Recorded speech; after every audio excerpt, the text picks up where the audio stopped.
Where has nature spread so rich a mantle under the eye? Mountains, forests, rocks, rivers. With what majesty do we there ride above the storms? How sublime to look down into the workhouse of nature, to see her clouds, hail, snow, rain, thunder, all fabricated at our feet. And the glorious sun, when rising as if out of a distant water, just gilding the tops of the mountains and giving life to all nature. Thomas Jefferson. Each morning from his mountaintop home, Thomas Jefferson could look out in awe at the wonders and workings of nature. For Jefferson, the natural world is his classroom, and he its most admiring student. The beauty, order, and balance that nature reveals also serves to guide Jefferson to his beliefs about human nature. As a boy, Jefferson walked these hills he later inherits from his father. Here he builds the home of his dreams and calls it Monticello. With its styles of ancient and modern Europe, Monticello shines against the rugged Virginia wilderness. Over 4 decades, Jefferson designs and redesigns Monticello as he shapes and reshapes a new nation. Both stand as creative endeavors of a most creative mind and as lasting reflections of one of America's great Renaissance men.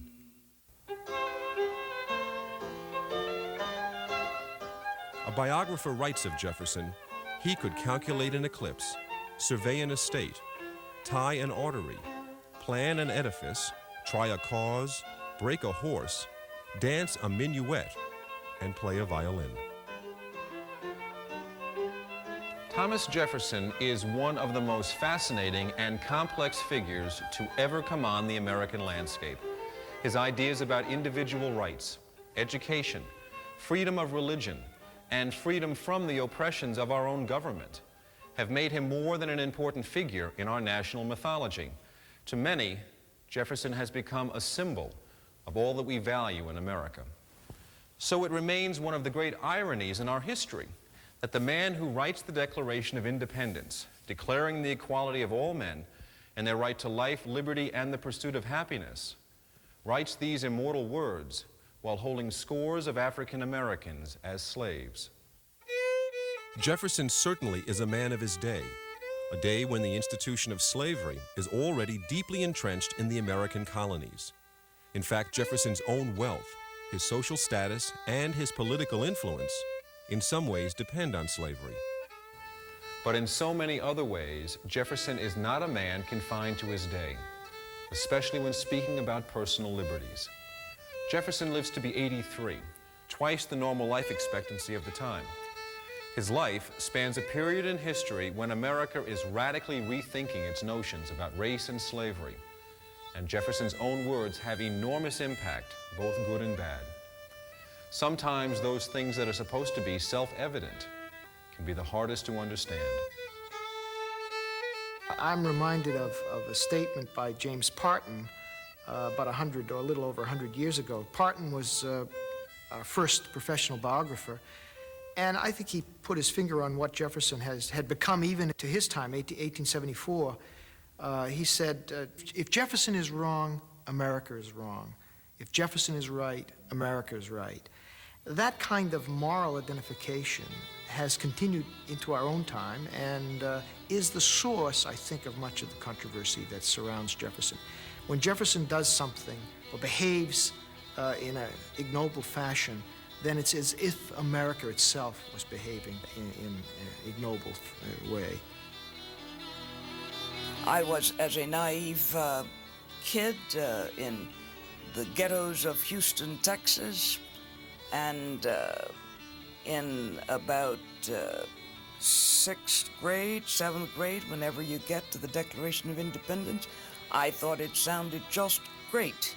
And I would write speeches about what this country promised, and all men, and we weren't sensitive about it being all men back when I was a kid, and I thought that those words really gave America the kind of promise and opportunity which would free me as an individual to soar as high, as far, as wide as I chose.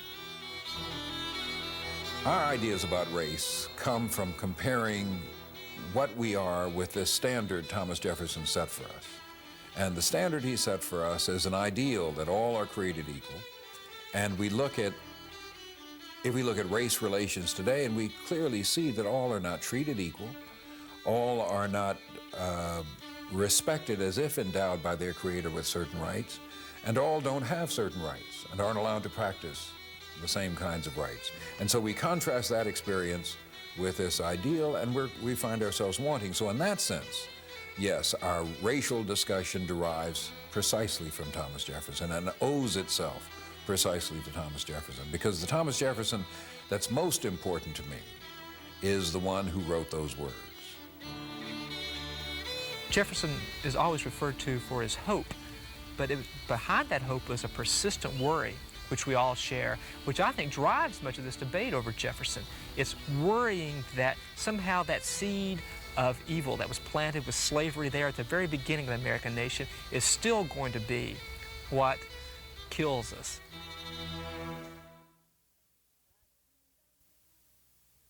I dreamed I knocked at heaven's door, but nobody was there.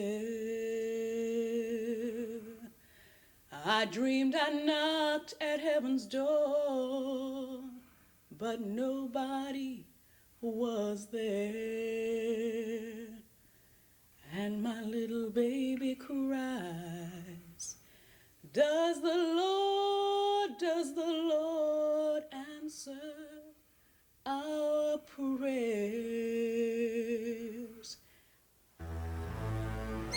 The first African slaves in an English colony, a group of about 20, arrive in Jamestown, Virginia in 1619 aboard a Dutch man of war.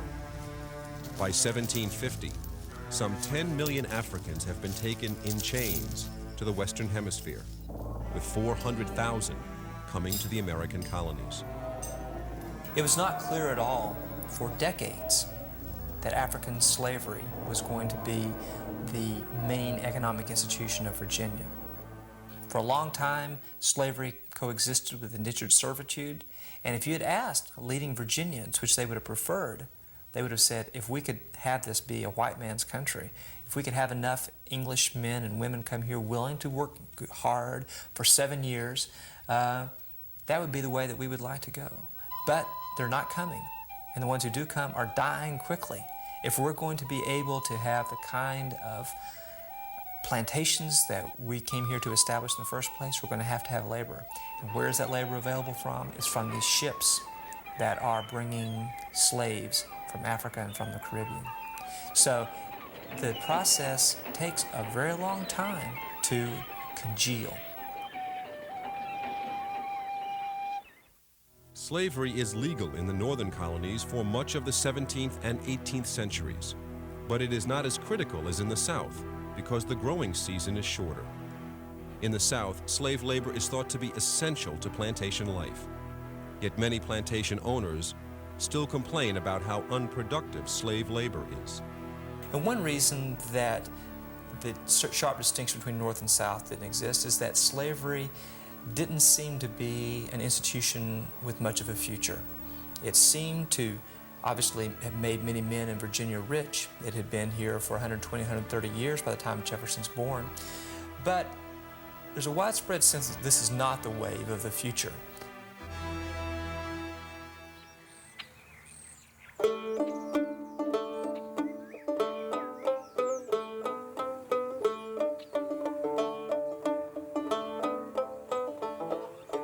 Thomas Jefferson is born in 1743 on the edge of the Virginia frontier on a plantation known as Shadwell. He is the third child and the first son of Peter and Jane Jefferson. His mother, born in England, is from a well-to-do family. His father is a native Virginian of modest means with little formal education. Yet Peter Jefferson would become a successful farmer and surveyor, two skills he teaches his son. Even from his earliest days, African Americans are part of Jefferson's life on the plantation. One in particular is a slave named Jupiter. He was born in the same year as Jefferson, and Jefferson's own brother was very much younger than he was, and we can begin to speculate that Jupiter perhaps might have been a boyhood companion at Shadwell when Jefferson was growing up. He became Jefferson's personal servant, accompanied him to Williamsburg. Jefferson would give him large sums of money to go out into town and buy things. He was a very trusted servant.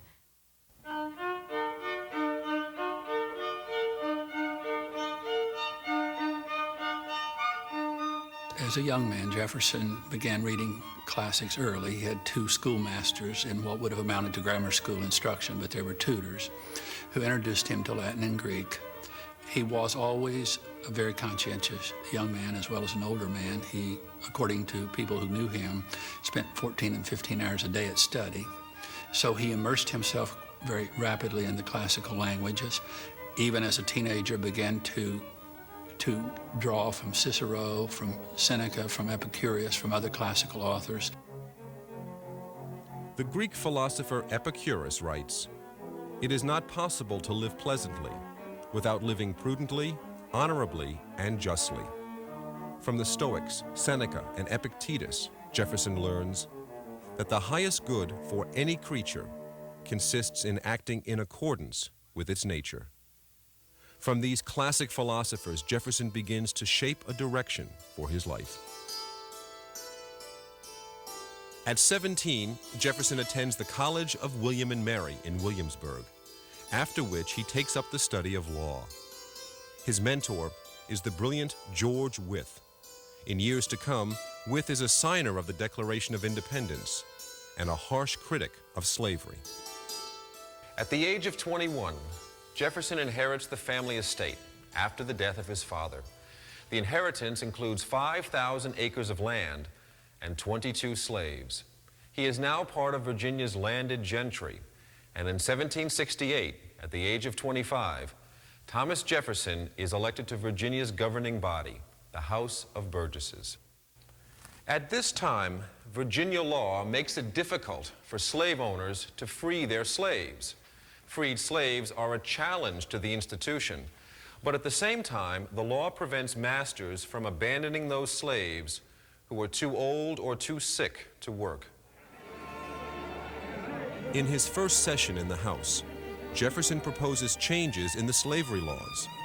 He joins with Colonel Richard Bland, who Jefferson describes as an older and respected member of the House. Their proposal extends protection for slaves and allows limited manumission. I seconded Bland's motion, and as a younger member was more spared in the debate, but he was denounced as an enemy of his country and was treated with the grossest indecorum. Thomas Jefferson. The bill is soundly defeated. For the young Jefferson, the defeat is humiliating and one he long remembers. Yet Jefferson had now distinguished himself from many other plantation owners by identifying slavery as an institution in need of change.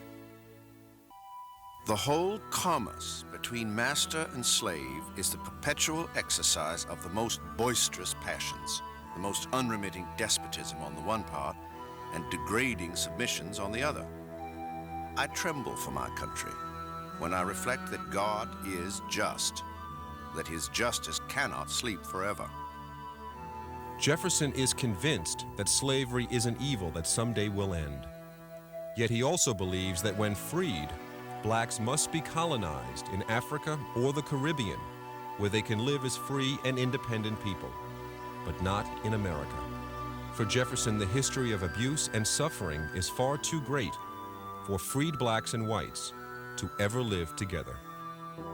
Deep-rooted prejudices entertained by the whites, 10,000 recollections by the blacks of the injuries they have sustained, new provocations, the real distinctions which nature has made, and many other circumstances will divide us into parties and produce convulsions which will probably never end but in the extermination of one or the other race. Thomas Jefferson.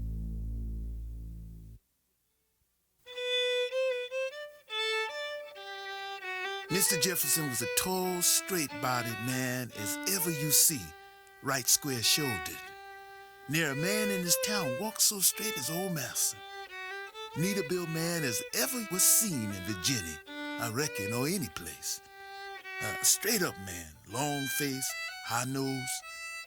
Mr. Jefferson always singing when riding or walking. Hardly seen him anywhere outdoors, but he wasn't singing. He had a fine, clear voice, sung minuets and such, fiddled in the parlor. Isaac Jefferson. Isaac Jefferson is a blacksmith at Monticello. He can neither read nor write, but years after Thomas Jefferson's death, Isaac dictates his memoirs about life on the mountain. Like many slaves living on plantations, Isaac assumes the family name of his owner. There were really two very obvious worlds at Monticello, the world of Jefferson and his family and the world of his slaves, the African American men, women, and children who lived on the 5,000-acre plantation. Jefferson referred to everyone who lived on the plantation as his family. He spoke of my family of 127 souls, and by doing that, he's using the word family in a sense that's obsolete today, meaning an entire household with Jefferson at the head of that household, or in his case, plantation.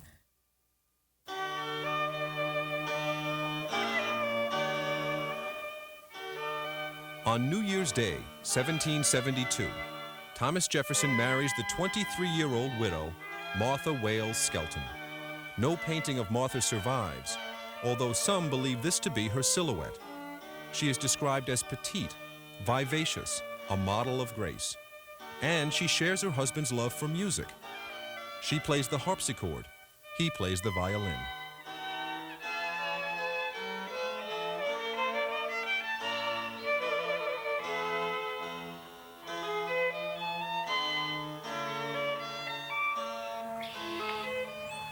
Two years after they marry, Jefferson's father-in-law, John Wales, dies. Jefferson inherits 11,000 acres of land and 135 slaves from the estate. Jefferson, who expresses so much distaste for the institution of slavery, has now, through inheritance, become the second largest slaveholder in the county. But in addition to the land and the slaves, Jefferson also inherits from his father-in-law a rather sizable debt. Most Virginia planters, like John Wales, owe money to British creditors. By accepting the property as inheritance, Jefferson must also assume the debt. But it is 1774, Jefferson is in good financial shape and confident he can eliminate the debt in short order. This, of course, was a miscalculation, a staggering miscalculation, but how could Jefferson have anticipated the American Revolution, the revolution that both makes him famous, creates the great world historical opportunity for him to be a great revolutionary leader, but also, in a way, inflicts the burden of debt on Jefferson throughout his life. Finding it necessary to sell a few more slaves to accomplish the debt of Mr. Wales to Farrell and Jones, I have thought of disposing of Dinah and her family. As her husband lives with you, I should choose to sell her in your neighborhood so as to unite her with him. Thomas Jefferson. Mr. Jefferson was very particular in the transaction of all of his business. He kept an account of everything. Nothing was too small for him to keep an account of. He knew exactly how much of everything was raised at each plantation, what became of it, and how much was sold and how much was fed out. Edmund Bacon. For 16 years, the overseer at Monticello is Edmund Bacon. Jefferson describes Bacon as an honest, correct man in his conduct, who possesses the esteem, confidence, and goodwill of his neighbors. On most large plantations, the overseer directs the work of the slaves, allowing plantation owners, like Jefferson, to keep some distance. The slaves really each year had potluck about what kind of overseer would be in charge of them, and some of them were known to be very cruel. So even though Jefferson constantly expressed his wish that his slaves be treated humanely and that the use of the whip be reduced to a minimum, we do know that there was cruelty and physical punishment on the plantation. I think Jefferson, when dealing with his slaves on a one-to-one basis, was very sympathetic, merciful. He acted as a human being in his relationship with them in that way. But he was also the head of an economic enterprise, the 5,000-acre plantation, and so he had to act as a manager of labor, also an owner of valuable property. And these two impulses were in constant collision, I think, in the course of his life. Yet what the slaves enabled Jefferson to do is develop his great love of farming. The small landholders are the most precious part of a state, he writes. He experiments with methods of crop rotation to increase productivity. He devises detailed plans for seeding and harvesting fruits and vegetables.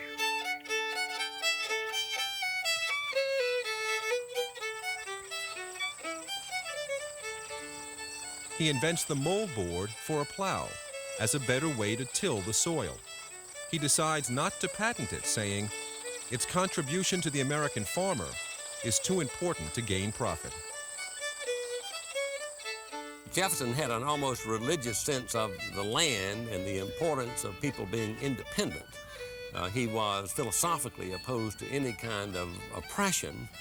He wanted individuals to be able to stand on their own 2 feet, and all of this translated in his time into the notion that a person would own a certain amount of land and that he would work that land, and by the sweat of his own brow, he would have a certain self-sufficiency and would not be dependent on others, or certainly not on the government.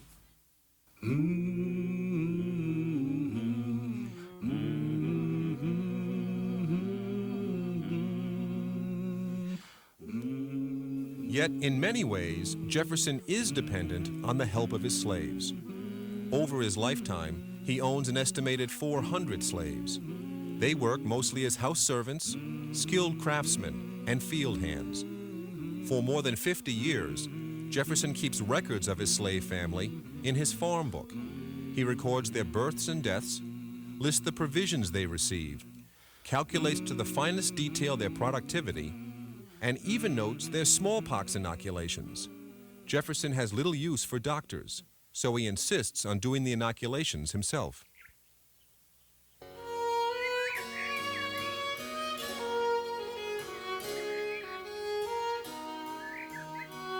One of the slave families Jefferson inherits from his father-in-law soon changes Monticello. It is the Hemmings family. The Hemmings are experienced house servants and skilled artisans who take on privileged status in the Jefferson home. John Hemmings, who can read and write, becomes a skilled carpenter, producing many fine wood pieces. James Hemmings becomes the principal cook at Monticello. Later, he accompanies Jefferson to France to learn the art of French cooking. Robert Hemmings replaces Jefferson's boyhood companion, Jupiter, as Jefferson's personal valet. And Betty Hemmings heads the household staff.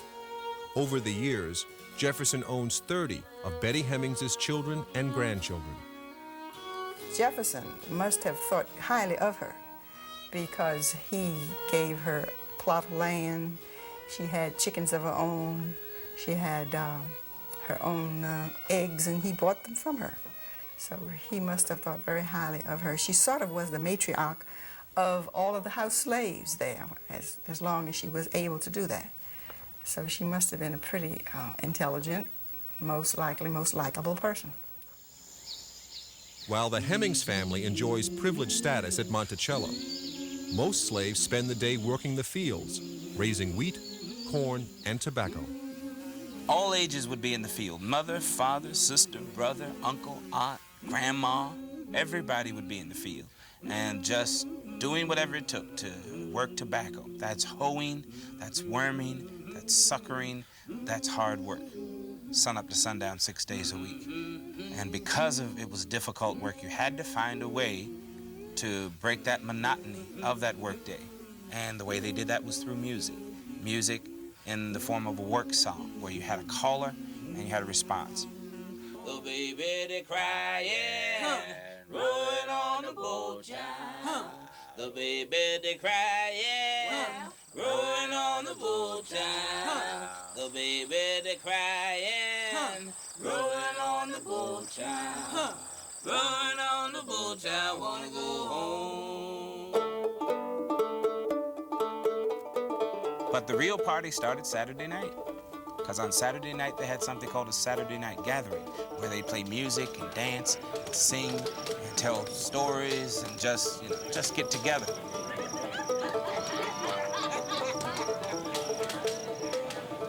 This is when the African American community was a distinct community. This is when, if you look at what they did on Saturday night and Sunday, you can really begin to see that these people are not slaves. That this is a culture of people that were enslaved.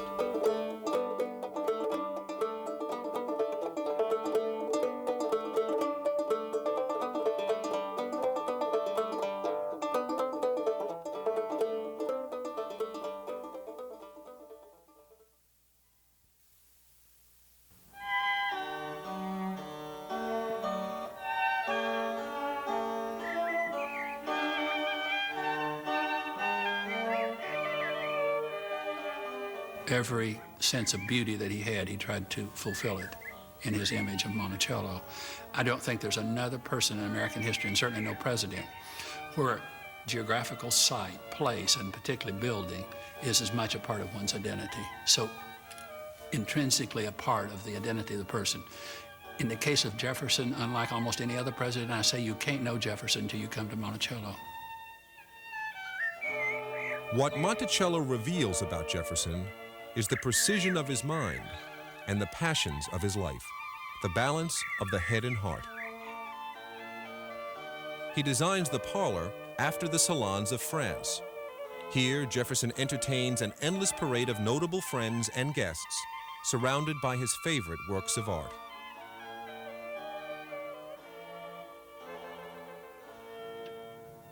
The entranceway is a showcase for natural history. Antlers from the journeys of Lewis and Clark. Mastodon bones. Jefferson believes no animal created in nature can ever become extinct.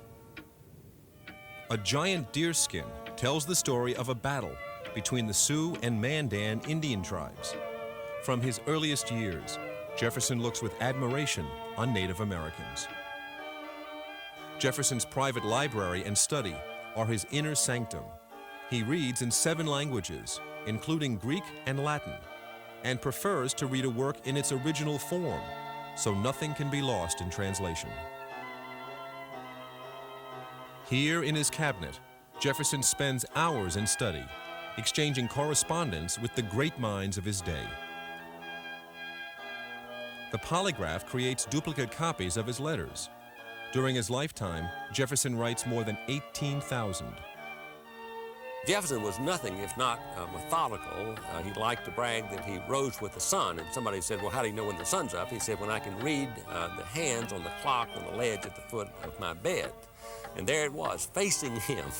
It seems madness, but in another way, it's a good metaphor for his life because he calibrated his day just that precisely. His grandson said he was a miser with his time. He was nothing if not purposeful and organized. He wanted every minute to count for something constructive. When Jefferson's oldest daughter, Martha, is 11, she goes away to school. He writes to her prescribing a schedule for her day. With respect to the distribution of your time, the following is what I should approve. From 8 to 10 o'clock, practice music. From 10 to 1, dance one day and draw the other. From 1 to 2, draw on the day you dance and write a letter the next day. From 3 to 4, read French. From 4 to 5, exercise yourself in music. From 5 until bedtime, read English, write, etc. I expect you will write me by every post. Take care you never spell a word wrong. P.S. Keep my letters and read them at times that you may always have present in your mind those things which will endear you to me. Jefferson took a very active role in the education of both his daughters and his grandchildren. He engaged directly in their education himself. And evidence is a little scanty about what he thought was appropriate for his slaves. There really is no evidence that he felt they should be educated in any way. And in fact, what does survive suggests that he thought slaves should not be educated. They first should be taught habits of industry and how to survive. But quite a number of Monticello slaves could at least read, and many could read and write. And there's a wonderful letter from the slave house servant at Poplar Forest to Jefferson, sending her greetings.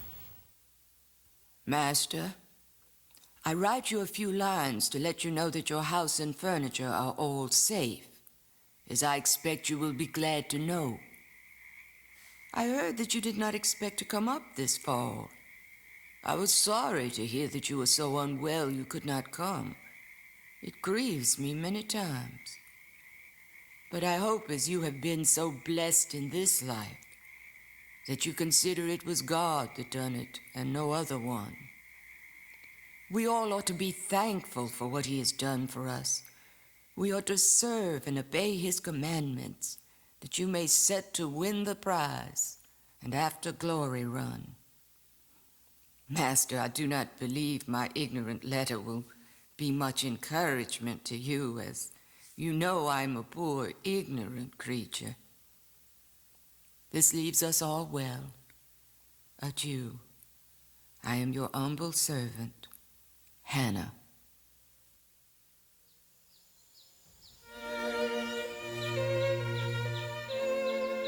While his slaves do the bulk of the manual labor on the plantation, Jefferson spends much of his day in the endless pursuit of knowledge.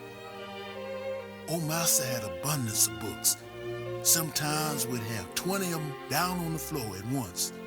Read first one, then the other. Isaac has often wondered how Old Master came to have such a mighty head, read so many of them books. And when they go to ask him anything, he go right straight to the book and tell you all about it. Isaac Jefferson.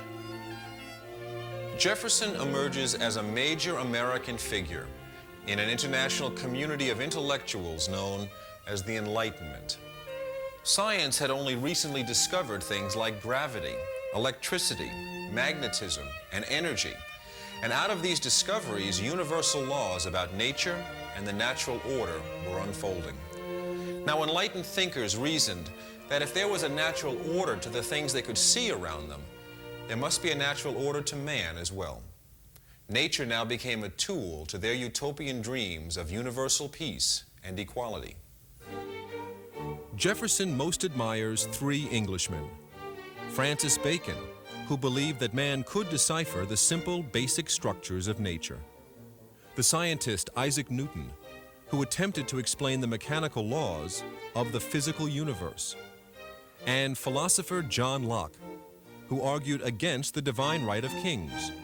Nearly 100 years before the Declaration of Independence, Locke wrote that all men are free and equal in the state of nature and possess certain natural rights. But another important influence on Jefferson is a Presbyterian minister, Francis Hutcheson, a leader of the Scottish Enlightenment. Hutcheson claimed that a person's highest faculty is the moral sense. This sense of right and wrong, of benevolence to others, of matters of the heart, is part of our nature and equal in all human beings. For Jefferson, this moral sense makes us accountable to ourselves and each other, and it makes possible the right to self-government. This similarity in the moral sense also makes all other physical and mental differences minor. Jefferson immerses himself hour after hour in this world of knowledge. From his mountaintop home, he fashions an outlook that is a fusion of ideas from philosophy, science, law, and history. It is from this base of study and his own family experience that Jefferson's ideas about race and slavery emerge. We know that among the Romans, about the Augustan age especially, the condition of their slaves was much more deplorable than that of the blacks on the continent of America. Yet among the Romans, their slaves were often their rarest artists. They excelled too in science, insomuch as to be usually employed as tutors to their masters' children. Epictetus, Terence, and Phaedrus were slaves, but they were of the race of whites. It is not their condition then, but nature, which has produced the distinction. Thomas Jefferson. These words come from Jefferson's Notes on the State of Virginia.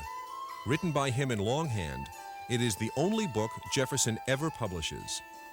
Notes is not intended as a book on race and slavery, but Jefferson's response to many of the false notions about the New World being advanced by European naturalists, including France's celebrated Georges Louis Leclerc Buffon. Buffon claims America is a land only recently emerged from the deluge, a damp, humid place where animals and people are smaller than normal. He calls it a land best suited for insects, reptiles, and feeble men. To defend the New World before an enlightened Europe, Jefferson dispatches observers across the countryside to measure and collect data on everything from the smallest creatures to the natural wonders. In Notes, Jefferson describes in detail the rivers, mountains, climate, abundant minerals, and native Indian populations. Blacks are also part of his study of the New World, and in Notes on the State of Virginia, Jefferson becomes one of the first Americans to put in print ideas about racial differences. About blacks, he writes, comparing them by their faculties of memory, reason, and imagination, it appears to me that in memory they are equal to whites, in reason much inferior, as I think one could scarcely be found capable of tracing and comprehending the investigations of Euclid, and that in imagination they are dull, tasteless, and anomalous. In Notes, Jefferson uses his studies of science to draw conclusions about blacks, including how their blood is darker than whites, and how they secrete fluids differently than whites. All these conclusions, he says, are tentative, in need of further scientific observations. Jefferson stresses that he is merely the observer of the differences that nature, not he, has determined. Jefferson saw a world around him warped, he thought, by tyranny and ignorance and superstition. But it was a powerful world, and it was the only world that people had seen. It had produced great cathedrals and great mansions and palaces, and so everywhere there was the presence of institutional power over people's lives that dwarfed ordinary people. And he very much wanted to dismantle these symbols and this reality of power over people. Now, the greatest weapon he could use was to say that it was unnatural, that nature had a better plan than this artificial one that kings and churches had created. So in order to use nature as a weapon against the artifices of the past, he emphasized uniformities and similarities, that all men are alike, all men are equal. What it meant is if there were people who were conspicuously different, like African Americans or Native Americans or women, he assumed that nature had sort of pushed them outside this new liberal natural order. And at the time, it enabled him to combat privilege and status, inherited forms, but it did create a new way to discriminate. Jefferson was very intolerant of living with diversity. Jefferson concludes with some reservations that in matters of the head, blacks are inferior to whites. But for Jefferson, there is the other dimension, the moral sense, the matters of the heart. Whether further observation will or will not verify the conjecture that nature has been less bountiful to them in the endowments of the head, I believe that in those of the heart, she will be found to have done them justice. Jefferson is reluctant to have notes on the state of Virginia widely distributed because he fears it may hurt the chances for future emancipation. Yet the work becomes widely known, and Jefferson finds himself defending his remarks for the rest of his life. Be assured that no person living wishes more sincerely than I do to see a complete refutation of the doubts I have myself entertained and expressed on the grade of understanding allotted to Negroes by nature, and to find that in this respect they are on a par with ourselves. My doubts were the result of personal observation on the limited sphere of my own state, where the opportunities for the development of their genius were not favorable, and those of exercising it still less so. I express them, therefore, with great hesitation, but whatever be their degree of talent, it is no measure of their rights. Thomas Jefferson.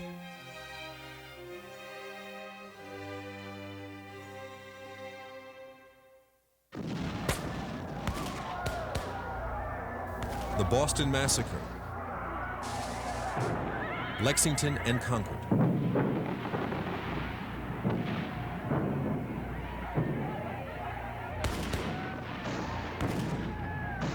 Bunker Hill. Blood is spilling, and the colonials are rapidly being brought to the brink of war against the most powerful nation on earth. In Philadelphia, delegates gather to decide the fate of the colonies. One of the curiosities of the American Revolution is that the leaders talk about equality and liberty, and yet the leaders are in fact not the equal folks. They are, in a sense, aristocrats. Many of the delegates to the Second Continental Congress are slaveholders. At this time, slavery is still legal in every colony, north and south. The Virginia delegation, including a 33-year-old Thomas Jefferson, makes the initial proposal of independence. The Congress appoints a committee of 5 to write the Declaration. The committee includes Jefferson, John Adams, and Benjamin Franklin. Jefferson is asked to write the draft. During the 3rd week of June, the readings and studies of Jefferson's young life enable him to turn a revolution into a struggle for all humanity. Entitled by the laws of nature and of nature's God, we hold these truths to be self-evident, that all men are created equal, that they are endowed by their Creator with certain inalienable rights, that among these are life, liberty, and the pursuit of happiness. In Locke's second treatise on civil government, which is the locus classicus, you might say, of the theory of the natural rights and the Declaration of Independence, Locke defined the inalienable rights of man as life, liberty, and property. Jefferson substituted for property the pursuit of happiness. Property was a civil right, not a natural right. Underneath, in his own mind, he could not say anything that would give a status of an inalienable right to the ownership of slaves, to the ownership of other men, of human chattels. I think that this was sort of in the back of his mind, that that would just be unconscionable, and that could not be done. So he excluded any such possibility by dropping property from the trinity of human right, inalienable rights, and by doing something very revolutionary by declaring life, liberty, and the pursuit of happiness as the inalienable rights of man. Jefferson identifies with his slaves and with all slaves in his concern about the loss of freedom, the loss of independence, the loss of self-mastery. This is what the revolution meant for Jefferson and his colleagues, and that is, if the British triumphed, then freedom would be lost. And Jefferson could see himself in the condition of his slaves. This may seem far-fetched or exaggerated to us, but it's the principle of the thing that matters to Jefferson. And that is that if you don't control yourself, you are a slave. And in this sense, it's a perverse and ironic one. You can say that Jefferson does see the equality of all people, and that is, he acknowledges that losing their freedom, privileged whites such as himself could become like the slaves they held in bondage. Jefferson and other men of his times who had an intellectual bent were very aware of the history of the institution of slavery, the classical tradition, the history of the idea of slavery in Western civilization, the idea of freedom in Western civilization.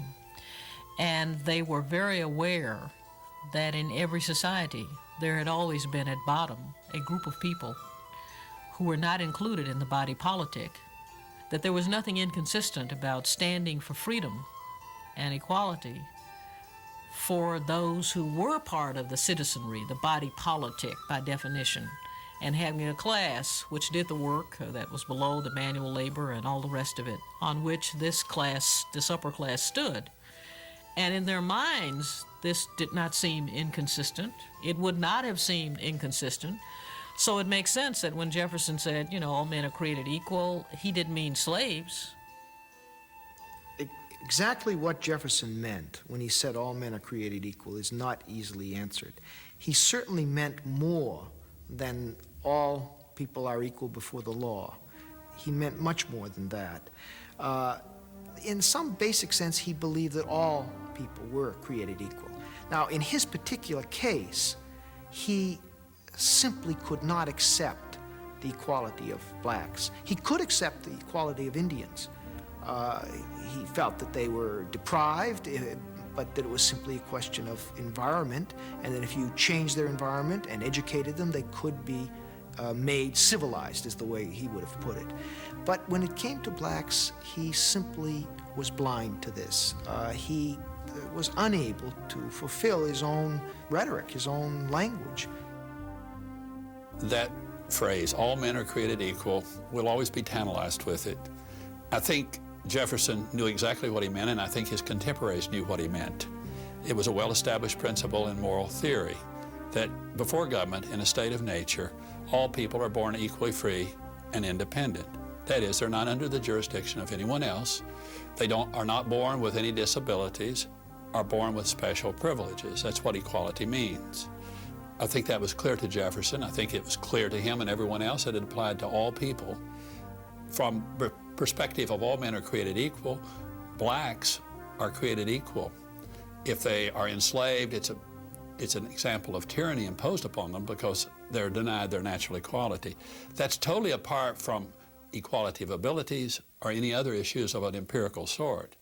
Jefferson speculated broadly and not always consistently about the inferiority of blacks, but none of this speculation about blacks had a thing in the world to do with human equality as expressed in the preamble of the Declaration of Independence.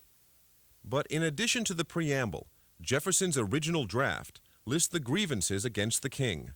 The last grievance attacks the king for controlling the American slave trade and for encouraging slaves to arm against the colonies. It's a very powerful indictment, and he says that that trade is a war against human nature itself. And he goes on to describe the horrors of that war and goes on to point out that the slaves are men, M-E-N in capital letters. The Declaration's relationship to slavery is full of myths, a whole variety of them. One of them is that Jefferson tried to end slavery or attack slavery in the Declaration. This is simply not the case. What Jefferson proposed was an attack on King George for encouraging the African slave trade. There was a certain amount of truth to Jefferson's attack. Virginia, for example, had tried to prohibit the African slave trade in the 1770s, and King George's council had overruled the Virginia legislature and prohibited Virginia from banning the trade. But Virginia wasn't banning the slave trade because they wanted to ban slavery. They were banning the slave trade for economic reasons. Too much money was flowing back to England or back to at least slave traders. And for prudential reasons. They were afraid of all these Africans coming over. The Africans were more likely to revolt, they believed, than African Americans who were born in the country. And they may, at the moment, have had too many slaves anyways. There was kind of a surplus of slaves. There were lots of reasons for opposing the African slave trade. Some of them humanitarian. It was simply an awful, awful, horrible thing. And so one could say we shouldn't be this horrible. We shouldn't chain people up in the bottom of ships. But once we have them here, that's something else again. So Jefferson's attack is on the slave trade. It's not on slavery itself. After much debate, Congress approves the phrase, "He has excited domestic insurrections amongst us," as the only reference to the king's control over slavery.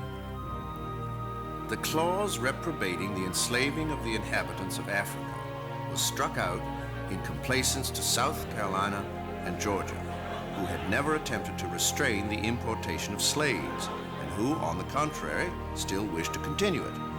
Our northern brethren also, I believe, felt a little tender under those censures, for though their people have very few slaves themselves, yet they had been pretty considerable carriers of them to others. Thomas Jefferson.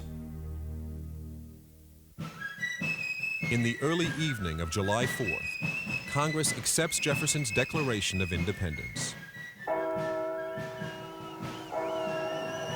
People celebrate as the Declaration is read in cities and towns across the colonies. Crowds tear down the statue of King George. Across the Atlantic, the Declaration prompts the English writer Samuel Johnson to ask, "How is it we hear the loudest yelps for liberty among the drivers of Negroes?"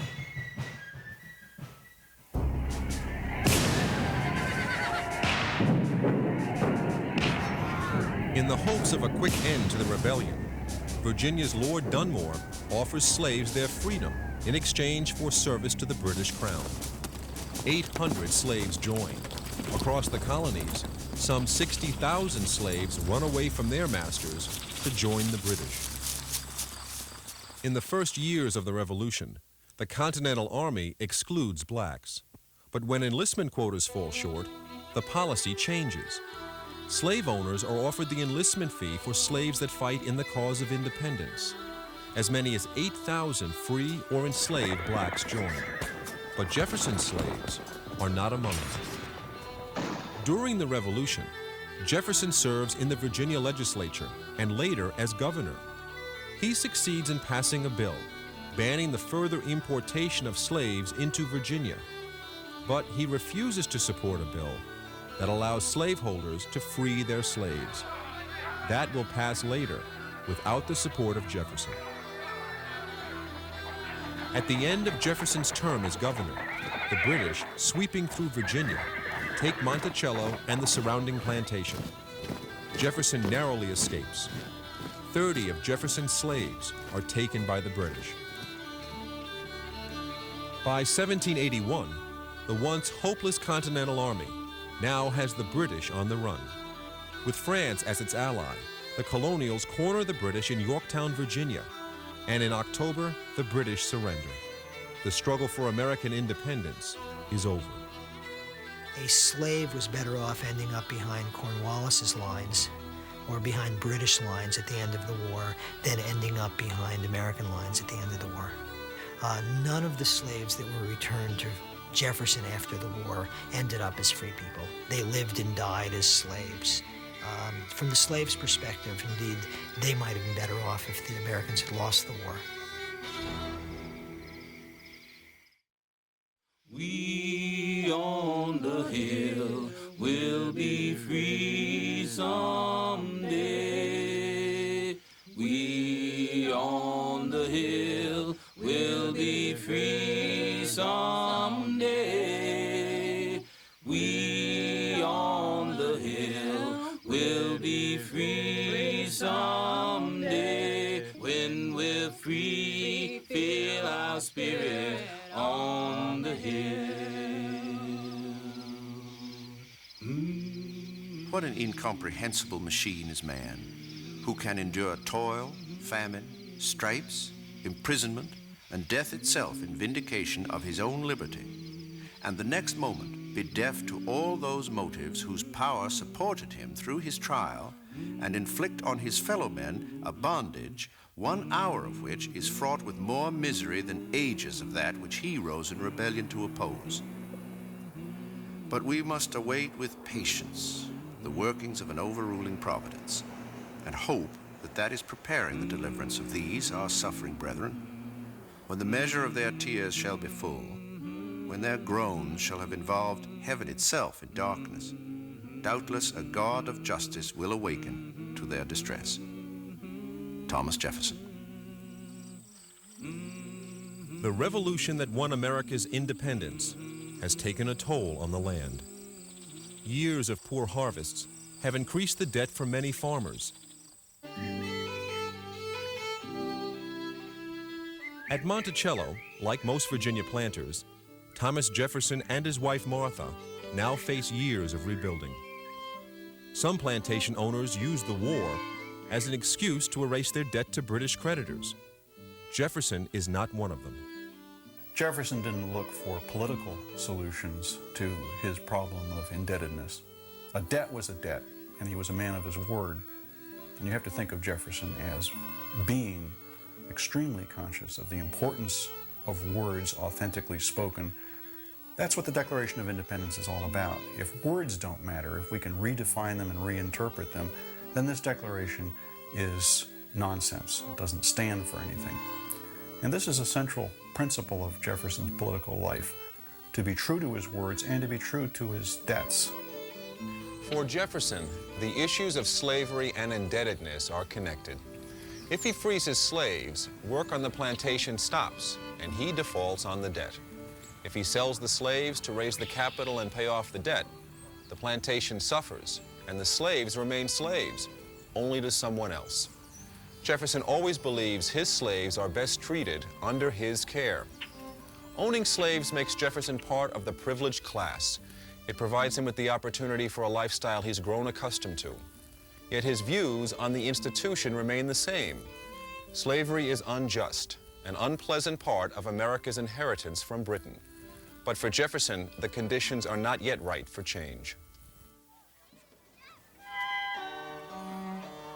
The center of domestic life at Monticello is Jefferson's wife, Martha. In 10 years of marriage, they have 6 children, but only 2 daughters, Martha and Maria, survive childhood. After giving birth to their 6th child, Jefferson's wife, Martha, becomes ill. She will never recover. As she is dying, she is attended by Jefferson, their daughter Martha, and servants Betty Hemings and a young Sally Hemings. Jefferson cares for his wife with a love their oldest daughter Martha never forgets. As a nurse, no female ever had more tenderness or anxiety.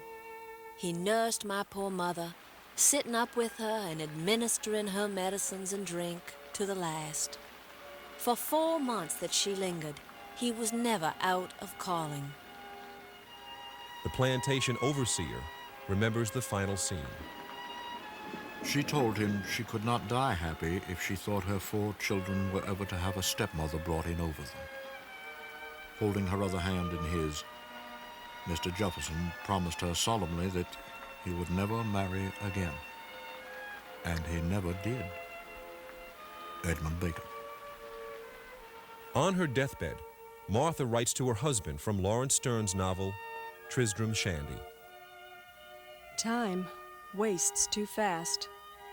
Every letter I trace lets me wish what rapidity life follows my pen. The days and hours of it are flying over our heads like clouds of windy day, never to return. More, everything presses on. She is too weak to finish it herself, so Jefferson writes the rest. And every time I kiss thy hand to bid adieu, every absence which follows it are preludes to that eternal separation, which we are shortly to make. Jefferson keeps their note for the rest of his life. No painting of Martha, nor any of their correspondence survives. It is believed in his grief Jefferson destroys everything. Before that event, my scheme of life had been determined. I had folded myself in the arms of retirement and rested all prospects of future happiness on domestic and literary objects. A single event wiped away all my plans and left me a blank which I had not the spirits to fill up. Thomas Jefferson.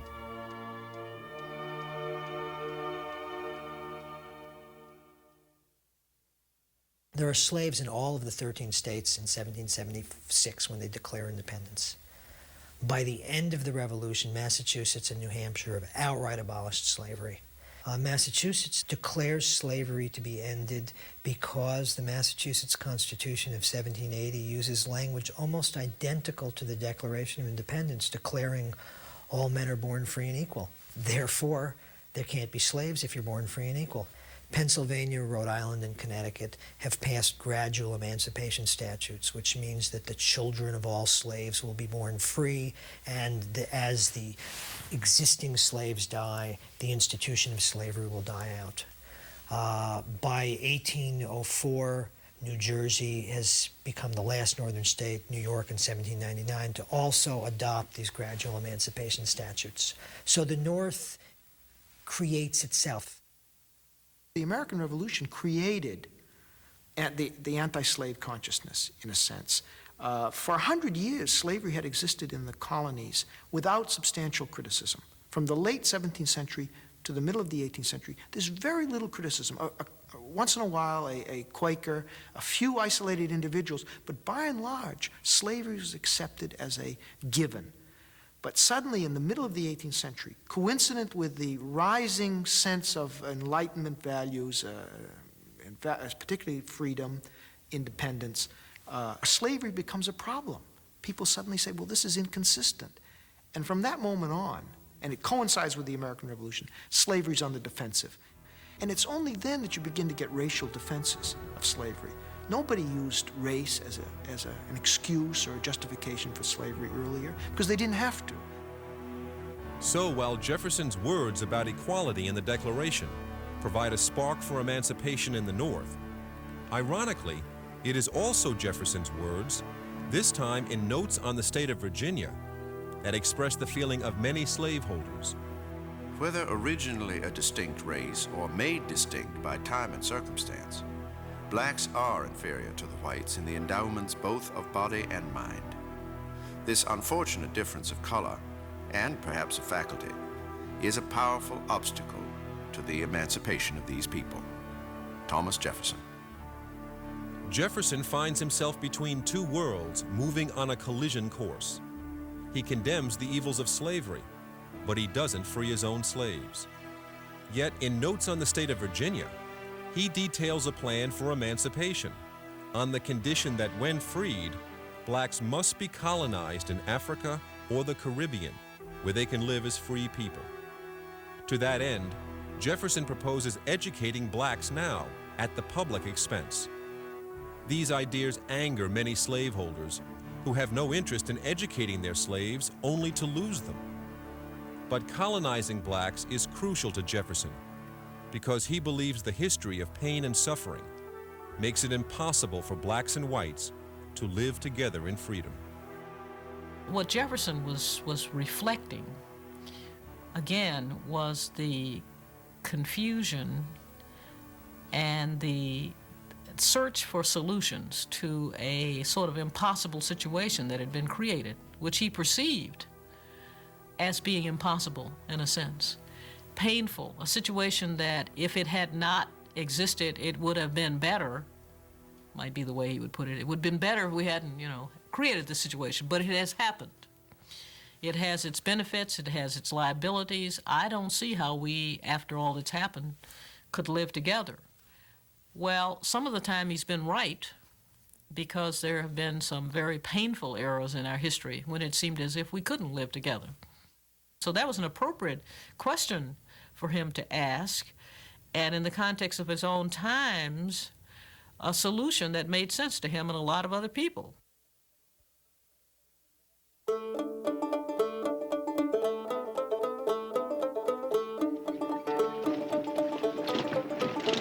In the years after the Revolution, settlers are moving west in greater numbers. What they discover is an America blessed beyond dreams, with abundant game and fertile soil. But as people move into the Promised Land, they bring with them the question, will this be slave territory or will it be free? Jefferson details a plan. In 1784, when Jefferson was a delegate from Virginia to the Confederation Congress, he introduced a bill to organize what became the Northwest Territory. This particular bill sought to describe the terms under which the territory, roughly from the Appalachian Mountains to the Mississippi, from the Great Lakes to the Gulf, was going to be organized into states. Jefferson presented a plan that divided it up into 15 different states, described how the territory would be converted into a state, and in Article 6, said that slavery would be banned from this territory as of the year 1800. Unfortunately, that provision was eliminated from the ordinance of 1784, the first plan of government for the Western Territory. One vote. And he said that so the future of a whole race was hanging on that one vote, and heaven was silent in that awful moment. The reason that one vote was not cast because the congressman was ill in his lodgings and could not be on the floor. So he felt that that was a terribly tragic circumstance. The same provision, however, for the restriction of slavery in the Western Territories was included in the Northwest Ordinance of 1787, which, however, applied only to the territories north of the Ohio River to the Great Lakes. And the compromise they reached was that they cut off the line at the Ohio River. The area north of the Ohio River was set aside for free soil, and they didn't say anything about the area south of it. They passed another ordinance called the Southwest Ordinance, which didn't have Article 6, and so slavery was allowed. And that's how you end up with slavery in the areas of Kentucky, Tennessee, Alabama, and Mississippi. The fact is that if the country had gone forward with what Jefferson proposed, which was to say that as of 1800, all slavery must end in this area, what you're talking about is something that certainly might have eliminated the American Civil War, because all of the slave states west of the Appalachian Mountains would have been free states.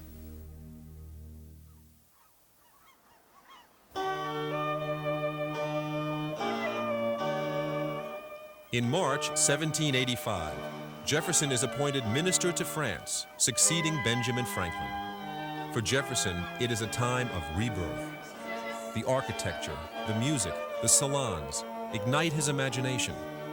But one thing that disturbs him is that French women have notions about politics, and they're willing to express them. For Jefferson, this is unnatural. While in France, Jefferson is introduced to a London artist, Maria Causeway. She is petite, with golden curls and deep blue eyes. And she is the wife of painter Richard Causeway.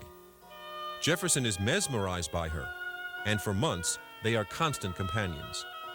But the relationship is short-lived, for soon after, she returns to England with her husband. Jefferson is compelled to write her. He models his letter after another work by Lawrence Sterne, Sentimental Journey.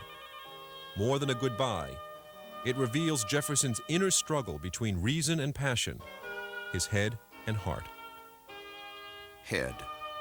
These are the eternal consequences of your warmth and precipitation. This is one of the scrapes into which you are ever leading us. Heart.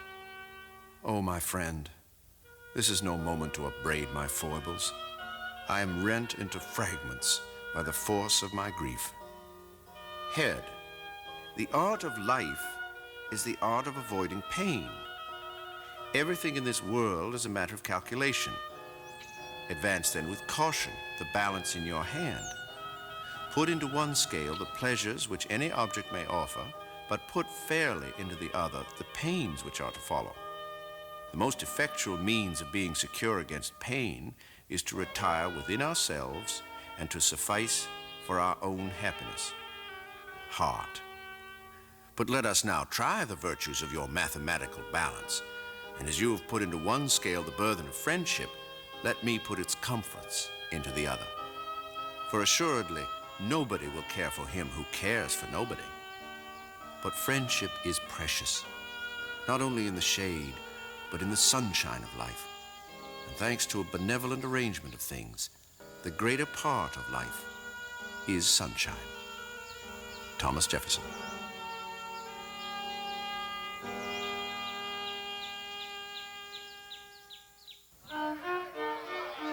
Back home, the Virginia legislature enacts Jefferson's Statute of Religious Freedom, providing for the separation of church and state. And in Philadelphia, the Constitutional Convention meets. One of the most heated debates at the convention is over slavery, although the word slavery never appears in the final document. One compromise reached is that the federal government cannot prevent the importation of new slaves into America for 20 years. And at the insistence of the southern states, a slave now counts as 3/5 of a person in determining a state's representation to Congress and votes in the Electoral College. Those added electoral votes will one day help Jefferson's election as president. While Jefferson is in France, he sees the borrowing and squandering that results in the financial collapse of the country. It helps to crystallize what becomes for him a fundamental principle of government and private life.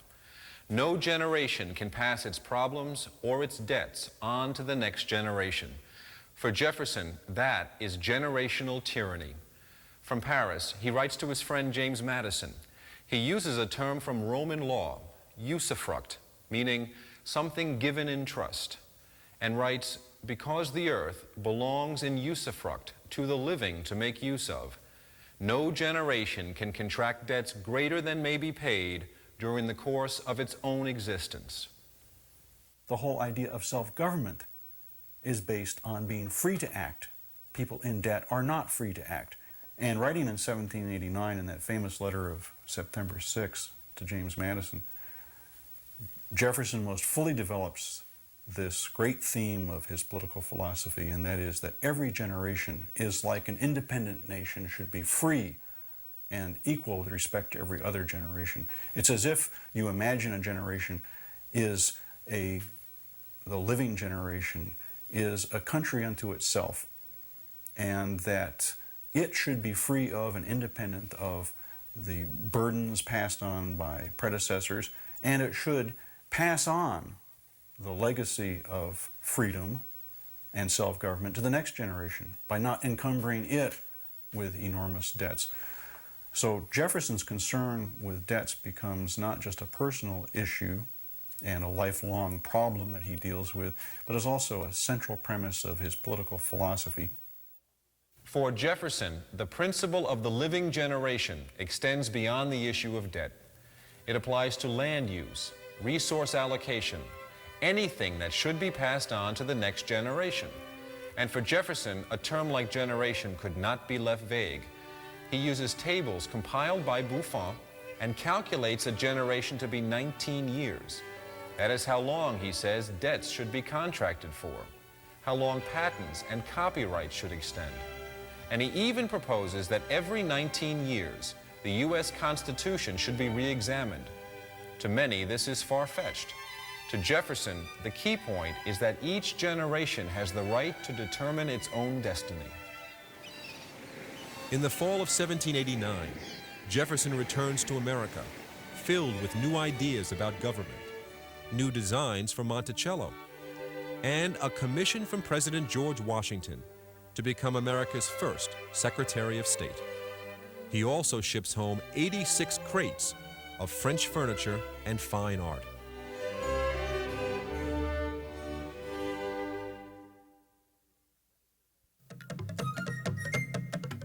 During Jefferson's term as Secretary of State, a rebellion breaks out in the Caribbean.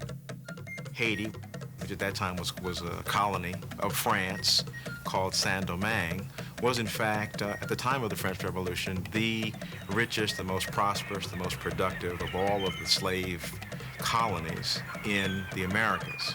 In fact, half of the world's sugar and coffee was produced on this 1/3 of an island in the Caribbean.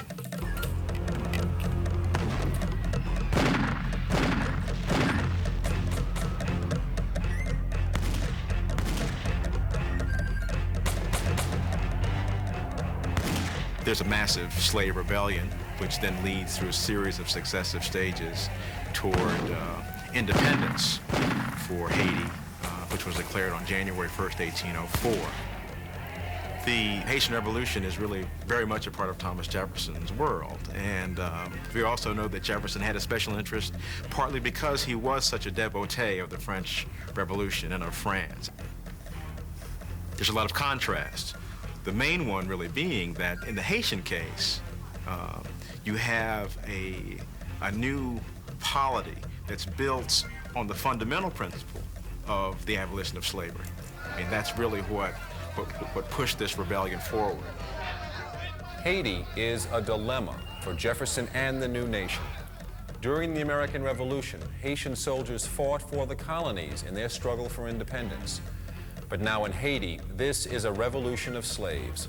The slaves are rebelling against their white masters, masters who support French rule, and France is a powerful ally of the United States. But Haiti also speaks directly to one of Jefferson's greatest fears, a violent uprising of slaves in America.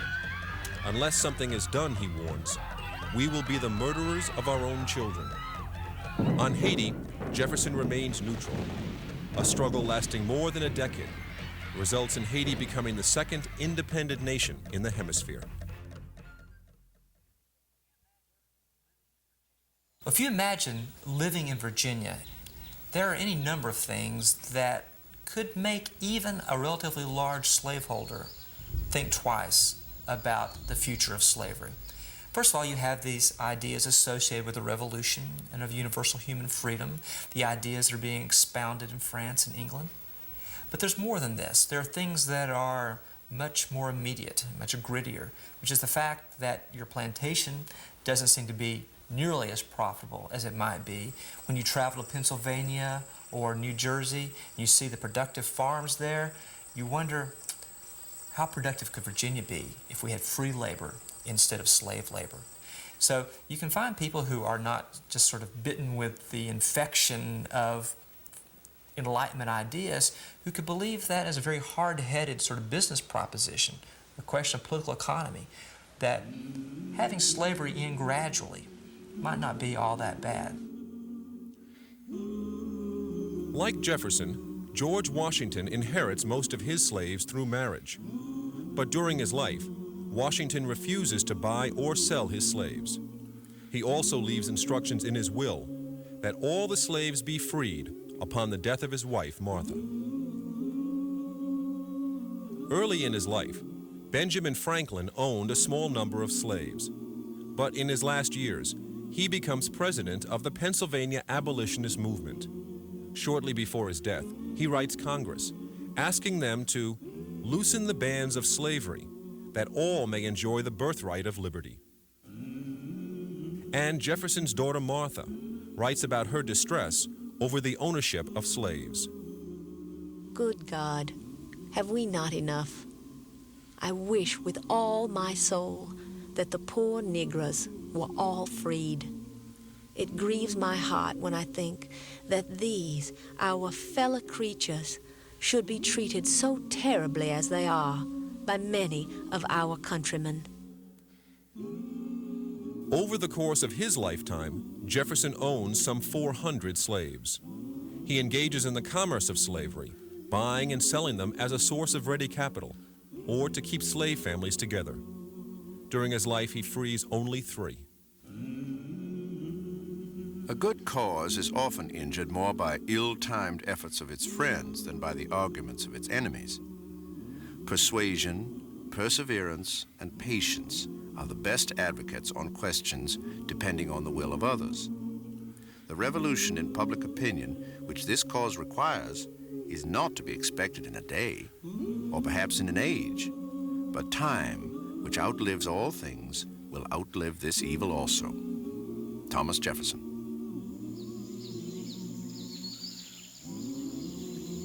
When Jefferson was actually here on a regular basis, things seemed to have gone quite well on the plantation. And when he would go back into public service, all kinds of trouble broke out.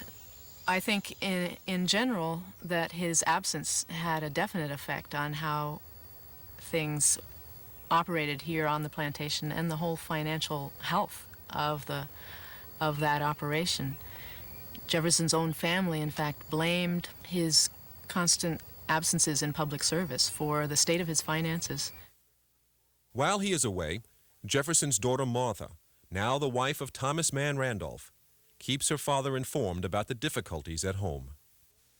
My dearest father, we are burnt up for want of rain. The drought has continued for upwards of 5 weeks, and there is no appearance of its discontinuing as yet.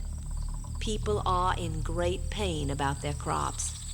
Indeed, they have a wretched prospect before them, as many of them are suffering for bread, even at this time. Martha Jefferson Randolph. In 1793, Thomas Jefferson resigns as Secretary of State. At the age of 50, he returns home, where crowds, including many of his own slaves, welcome him. Mr. Jefferson was very liberal and kind to the poor. When he would come from Washington, the poor people all about the country would find it out immediately and would come in crowds to Monticello to beg him. He told me that when they came to him and told him their pitiful tales, he could not refuse them, and he did not know what to do. I told him to send them to me. He did so, but they would never come.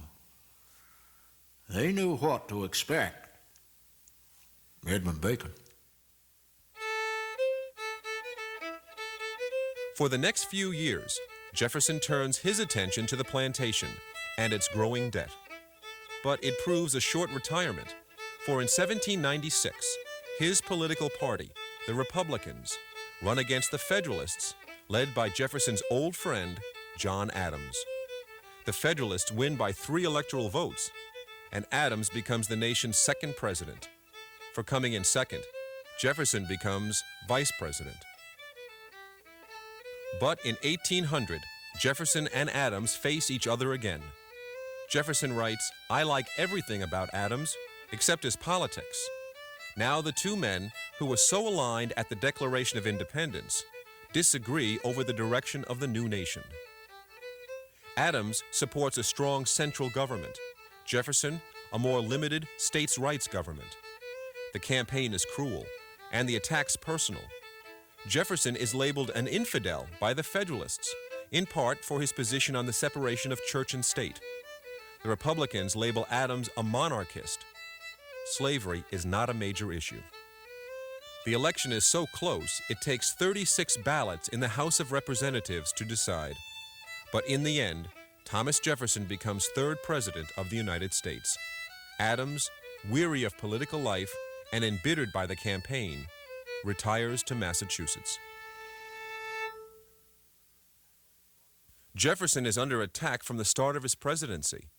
But in September 1802, Jefferson finds himself facing accusations of a very different kind. The Richmond Recorder publishes a story alleging a relationship between Jefferson and a Monticello slave, Sally Hemings. It is well known that the man whom it delighteth the people to honor keeps, and for many years past has kept, as his concubine, one of his own slaves. Her name is Sally. The name of her eldest son is Tom. His features are said to bear a striking, although sable, resemblance to those of the president himself. The African Venus is said to officiate as housekeeper at Monticello. James T. Callender. In the 1790s, the Scottish-born James Callender wrote against the Federalists, including stories about Alexander Hamilton and his affair with a married woman. After Jefferson is elected president, Callender expects to be rewarded with a political appointment, but Jefferson decides otherwise. Callender is angered by the rejection and now begins writing for the Federalists. One of his first stories is about Jefferson and Sally Hemings. This was the scandal of the day, and in very short order, all of the Federalist press had picked up Callender's story and was serializing it, all the way up to Boston. All the damsels on the green, on mountain or in valley, a lass so luscious ne'er was seen as Monticello and Sally. Yankee Doodle, who's the doodle? perhaps so handy to breed a flock of slaves for stock of blackamoors the dandy. What Callender's contribution, if you would want to call it that, is to say publicly and in print, there's really no difference between public virtue and private virtue, that if a man is a hypocrite and a person who engages in miscegenation, a person who exploits his slaves, a person who has illicit sexual relationships, then that has a direct bearing upon his capacity to be a leader for his nation. What makes the accusation so damning for Jefferson is that throughout his life, he has condemned miscegenation, the mixing of the races. Jefferson writes, "Amalgamation of blacks and whites produces a degradation to which no lover of his country, no lover of excellence in the human character, can innocently consent." He feels so strongly that he develops an elaborate mathematical formula for when the descendants of mixed blood can return to full white. 2 crosses with the pure white and a third with any degree of mixture, however small, clears the issue of Negro blood. Thomas Jefferson. Yet, as painful as the accusations about Sally Hemings are, Jefferson's defense is to say nothing.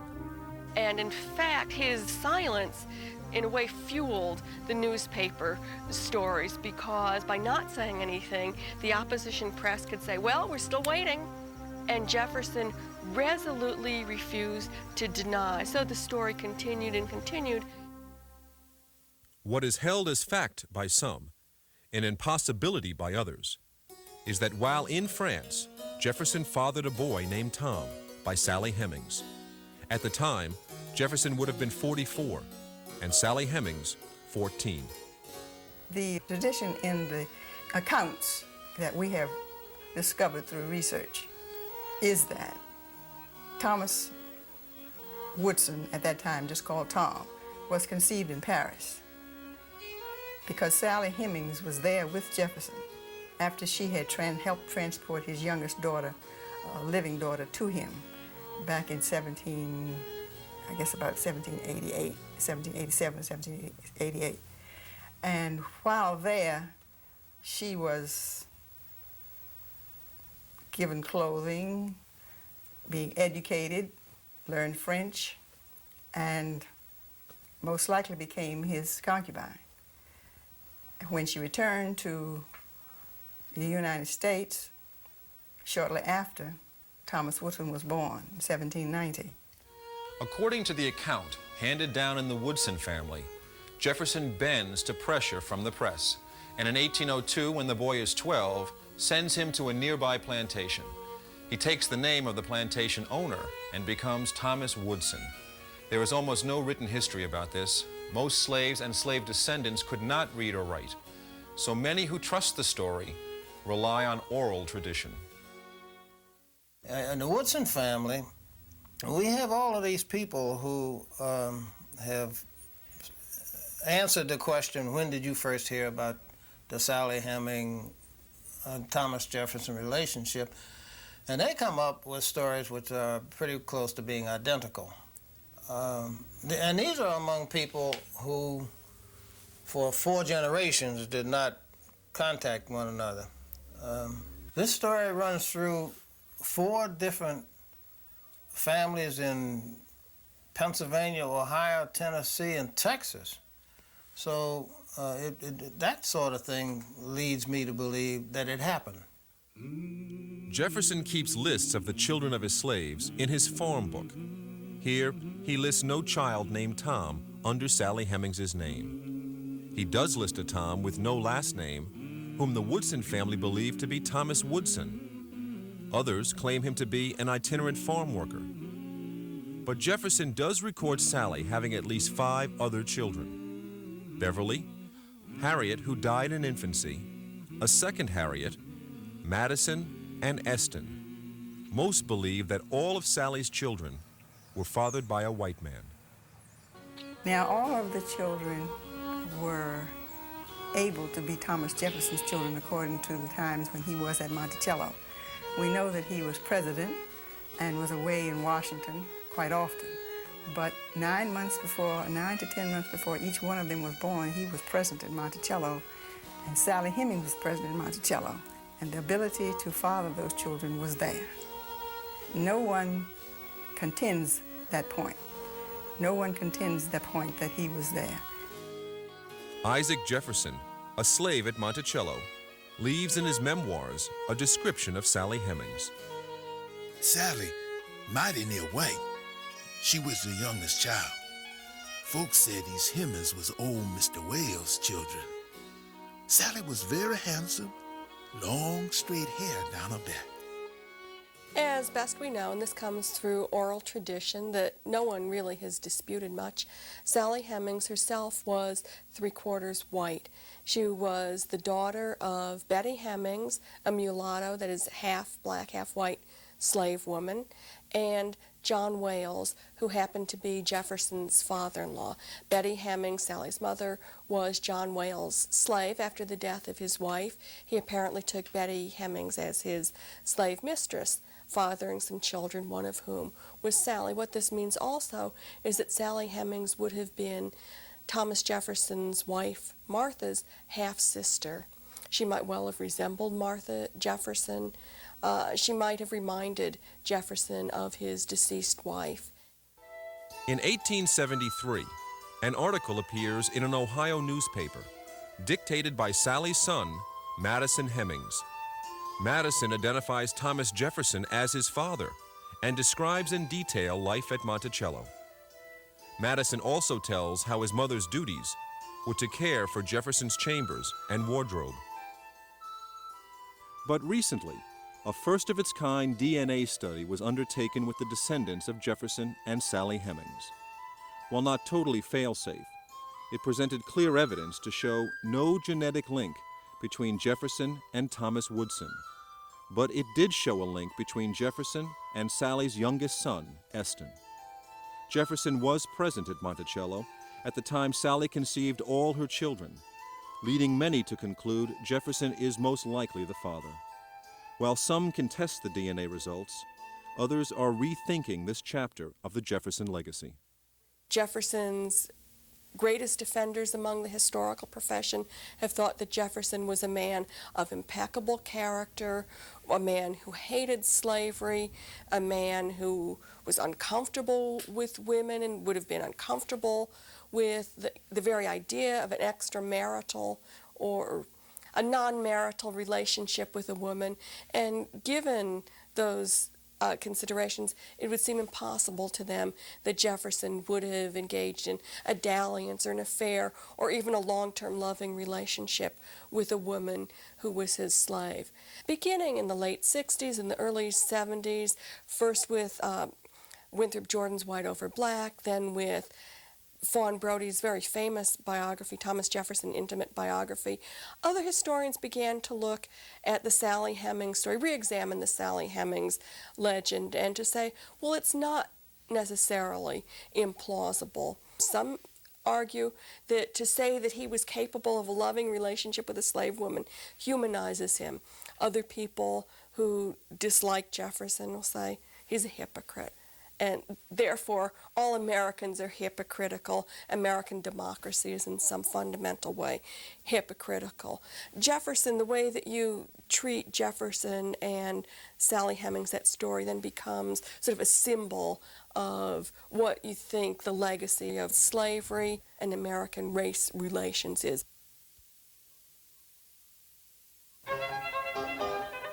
One of the great achievements of Jefferson's first term as president is the Louisiana Purchase. It is a vast region extending from the Mississippi River to the Rocky Mountains.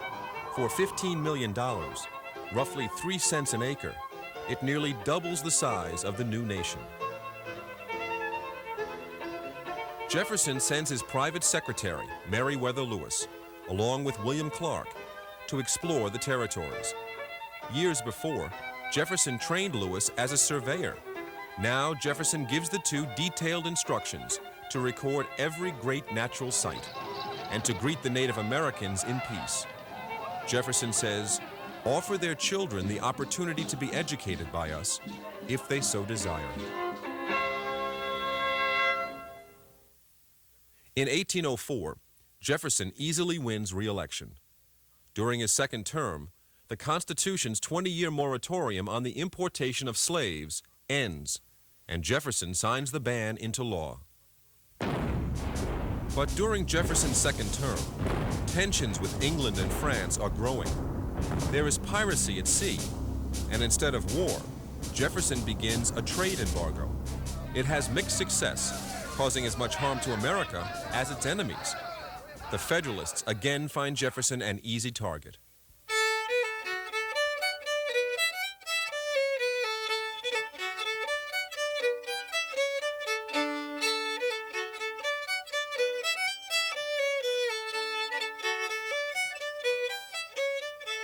As Jefferson's second term draws to a close, his desire to return to Monticello grows even stronger. Back on the mountain, he can enjoy again the life of a country farmer, but his years in public service have been costly. My dear Papa, the impossibility of paying serious debts by crops and living at the same time has been so often proved that I am afraid you should trust to it. If by any sacrifice you can relieve yourself from the pressure of debt, I conjure you not to think of the children. Your happiness is alone to be considered. Let not the tranquility of your old age be disturbed, and we shall do well. I never could enjoy happiness to see you deprived of those comforts you have always been accustomed to, and which habit has rendered necessary to your health and ease. Martha Jefferson Randolph. When I look to the ineffable pleasures of my family society, I become more and more disgusted with the jealousies, the hatred, and the rancorous and malignant passions of the scene, and lament my having ever again been drawn into public view. Tranquility is now my object. Thomas Jefferson. When Jefferson took office in 1801, the young nation was already $83 million in debt. As he leaves office after 2 terms of frugal government and growing commerce, the debt is cut by almost a third. As president, Jefferson received a rather healthy annual salary of $25,000, but the salary did not include an allowance for the social obligations of a president. And with Jefferson's passion for the finest in everything, he leaves office $10,000 more in debt than when he began. He says it is comforting to know he did not profit from his years in service to the country. In 1809, a weary Jefferson returns to Monticello. He is nearly 66. Over time, he turns from politics, stops reading newspapers, and even purchases advertisements telling people not to write him because he has neither the interest nor the energy to reply. The man who never looks into a newspaper is better informed than he who reads them, inasmuch as he who knows nothing is nearer the truth than he whose mind is filled with falsehoods and errors. Thomas Jefferson. In the last few years, I think he is like Epicurus. He is deciding that you can't battle the world and all these problems, and he does become more tranquil and simply accept things and let them take their course. There's a little bit of fatalism in Jefferson at times. The old man burdened down with enormous problems, deeply in debt and no way out.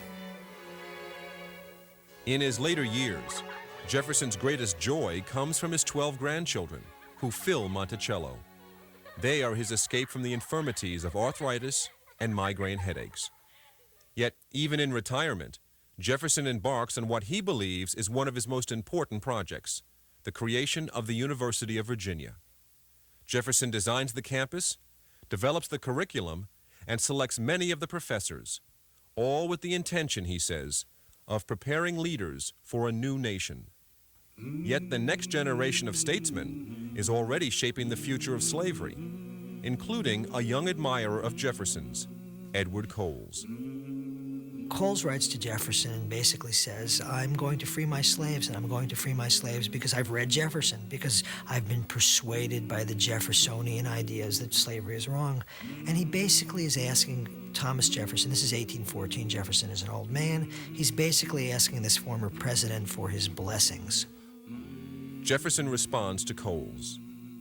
My opinion has ever been that until more can be done for them, we should endeavor, with those whom fortune has thrown on our hands, to feed and clothe them well, protect them from ill usage, require such reasonable labor only as is performed voluntarily by freemen, and be led by no repugnance to abdicate them and our duties to them.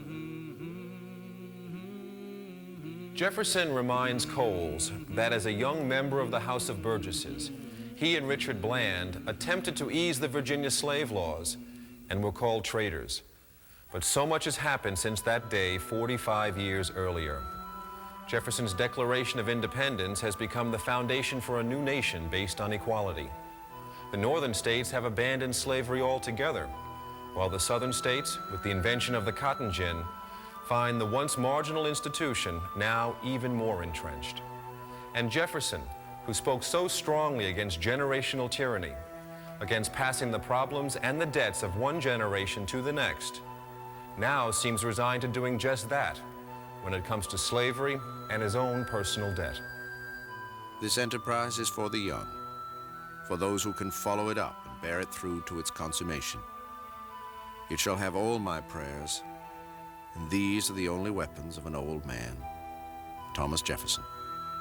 Coles fortunately ignores Jefferson, takes his slaves to Illinois, frees them, and then later becomes governor of Illinois and helps prevent Illinois from becoming a slave state. So the legacy of Jefferson is there, even if Jefferson isn't part of his own legacy, even if he's not part of his own movement. Yet some of Jefferson's most potent words on slavery come near the end of his long life. In 1820, Congress admits Missouri into the Union as a slave state, and a line is drawn at the 3630 parallel, above which slavery is prohibited, below which it is accepted. It is the Missouri Compromise. For Jefferson, it is the beginning of the end of the new nation. I have been among the most sanguine in believing that our union should be of long duration. I now doubt it much, and see the event at not great distance, and the direct consequence of this question. This momentous question, like a fire bell in the night, awakened and filled me with terror. I considered it at once as the knell of the Union. We have the wolf by the ear, and we can neither hold nor safely let him go. Justice is in one scale, and self-preservation in the other.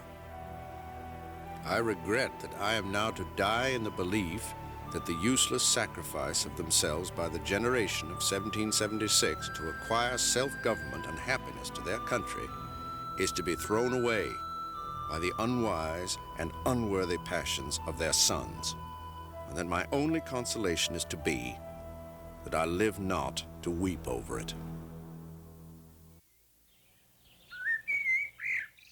In the spring of 1826, as the division over slavery grows ever deeper, the country prepares a special celebration for the 50th anniversary of its founding document, the Declaration of Independence. Of the original signers, only Jefferson, John Adams, and Charles Carroll are still alive. Jefferson, 83 and in failing health, declines the invitation to attend. I should indeed, with peculiar delight, have met and exchanged their congratulations personally with the small band, the remnant of that host of worthies who joined with us on that day in the bold and doubtful election we were to make for our country between submission or the sword, and to have enjoyed with them the consolatory fact that our fellow citizens, after half a century of experience and prosperity, continue to approve the choice we made. Thomas Jefferson. In the early afternoon of July 4th, 1826, Thomas Jefferson dies. Incredibly, that same day in Massachusetts, John Adams also dies. The last words Adams speaks are, "Thomas Jefferson still survives." Jefferson left debts of over $100,000 at his death, and All of his property, the house, the lands, and the slaves, had to be sold to help pay these debts. So this economic catastrophe really swept away all the families of Monticello, both black and white. Jefferson's will bequeathed freedom to 5 of his slaves: John Hemmings, the cabinet maker, his nephews Madison and Eston Hemmings, who were his apprentices, really, Joe Fawcett, the blacksmith, and Burl Colbert, who was butler. But 130 slaves were sold at auction after Jefferson's death because of the great indebtedness of his estate. All 5 slaves freed in Jefferson's will are either children or grandchildren of Betty Hemmings. He does not free Sally Hemings. She is freed 2 years later by Jefferson's daughter Martha and dies in 1835 at the age of 62. The great dilemma of Jefferson's own life is that he recognized the injustice of slavery, but was unable to change it.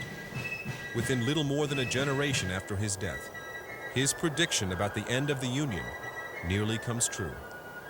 Yet Jefferson will forever be part of our American conscience for the declaration he wrote, for the eloquence that defines the spirit and dreams of a nation, for the words that empowered his generation and every generation since to make real those truths we hold to be self-evident.